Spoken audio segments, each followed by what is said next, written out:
अस्सलाम वालेकुम नाज़रीन, मैं हूं आपका होस्ट इजहार अली अब्बासी और आप मेरा यूट्यूब स्पोर्ट्स चैनल देख रहे हैं इजहार राय। नाज़रीन, हम आपके मशकूर हैं, आप हमारा चैनल सब्सक्राइब कर रहे हैं, पसंद कर रहे हैं और राय के ज़रिए इजहार कर रहे हैं।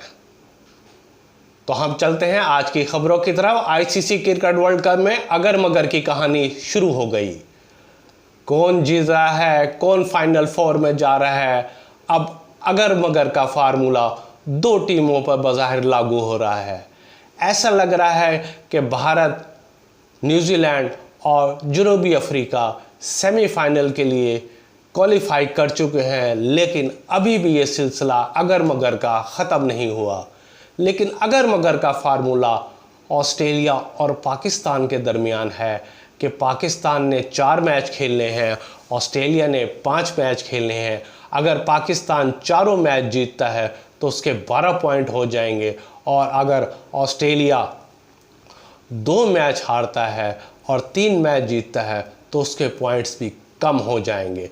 और अगर वो 1 मैच हारता है और 4 मैच जीतता है, दूसरी तरफ पाकिस्तान चारों मैच जीतता है, फिर भी पॉइंट्स बराबर हो जाएंगे और फैसला रन रेट की बुनियाद पर होगा। जनूबी अफ्रीका के अभी 8 पॉइंट हैं, न्यूजीलैंड के भी 8 पॉइंट हैं। दोनों ने 4-4 मैच खेलने हैं। बज़ाहिर ये मजबूत टीमें हैं, लेकिन खेल में कुछ भी हो सकता है।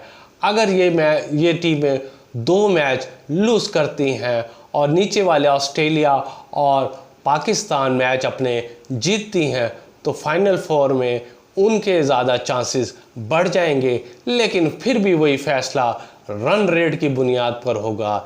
इस तरह अब टीमों को ये देखना है कि मैच जीतने के बाद ख़ुसूसन पाकिस्तान के मैच जीतने के साथ साथ उन्होंने अपना रन रेट भी बेहतर करना है। आज आईसीसी क्रिकेट वर्ल्ड कप में जनूबी अफ्रीका ने बांग्लादेश को 149 रन से हरा दिया। ये जनूबी अफ्रीका की बड़ी मात है, क्योंकि उन्होंने इससे कबल इंग्लैंड को 229 रन से हराया था और आज बांग्लादेश को 149 रन से हरा दिया। सबसे अहम बड़ी बात डी कॉक की, उनके जो ओपनर है डी कॉक, उनकी सेंचुरी थी।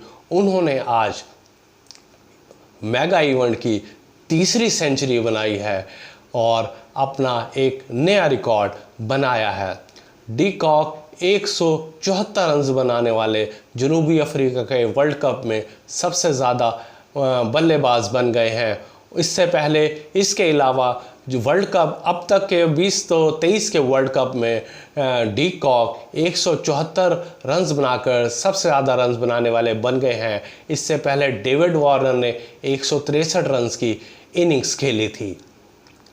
डी कॉक ने आज 174 रन बनाकर वर्ल्ड कप में जनूबी अफ्रीका के तरफ से दूसरे खिलाड़ी बनने का एजाज़ हासिल किया।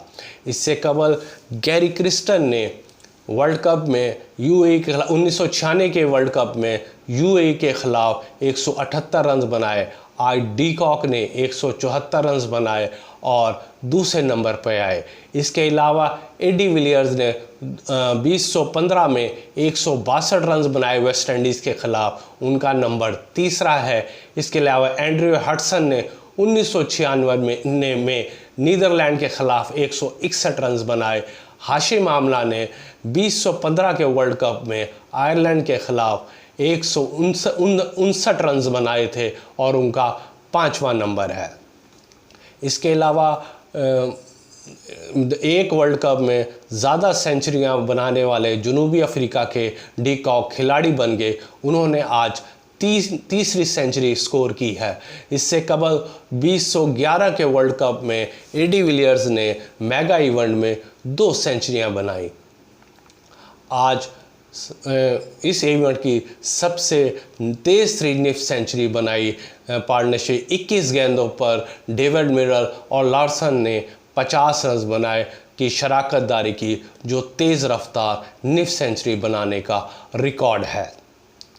इसके अलावा जनूबी अफ्रीका ने एक और रिकॉर्ड बनाया है कि उनके 5 मैचेस में से उन्होंने आखिरी पावर प्ले यानी 41 से 50 ओवर में टोटल 257 गेंदें खेली हैं और 257 गेंदों में 556 रन्स बनाए हैं और उनके रन्स बनाने की औसत 12.28 रही है। ये एक वर्ल्ड रिकॉर्ड है कि आखिरी पावर प्ले के ओवर्स में उन्होंने 257 गेंदों पर 556 रन्स बनाए। पाकिस्तान के लिए, क्रिकेट के लिए दो आज खुशखबरियां हैं कि पाकिस्तान वुमेन टीम ने वेस्ट इंडीज़ वुमेन टीम को आज वनडे मैच हरा दिया। पाकिस्तान ने पहले खेलते हुए 174 रन्स बनाए और जवाब में West Indies women team 166 runs बनाकर आउट हो गई। आज दूसरा अंडर 19 पाकिस्तान क्रिकेट टीम ने श्रीलंका अंडर 9 क्रिकेट टीम को हरा दिया। श्रीलंका पाकिस्तान ने पहले खेलते हुए 254 रन्स बनाए, जवाब में श्रीलंका की टीम 195 रन्स बनाकर आउट हो गई। आज आखिरी खबर कि आज साइम अयूब ने पाकिस्तान डोमेस्टिक क्रिकेट का एक रिकॉर्ड बना डाला कि उन्होंने कायद-ए-आज़म ट्रॉफ़ी के फाइनल में पहली इनिंग्स में डबल सेंचुरी की थी और दूसरी इनिंग्स में 109 रन्स बनाए। इस तरह वो फाइनल में कायद-ए-आज़म ट्रॉफ़ी के फाइनल की दोनों इनिंग्स में सेंचुरी बनाने वाले पाकिस्तान के पहले खिलाड़ी बन गए। बहुत बहुत शुक्रिया और नाज़रीन, अपना ख्याल रखिएगा। अल्लाह हाफिज़।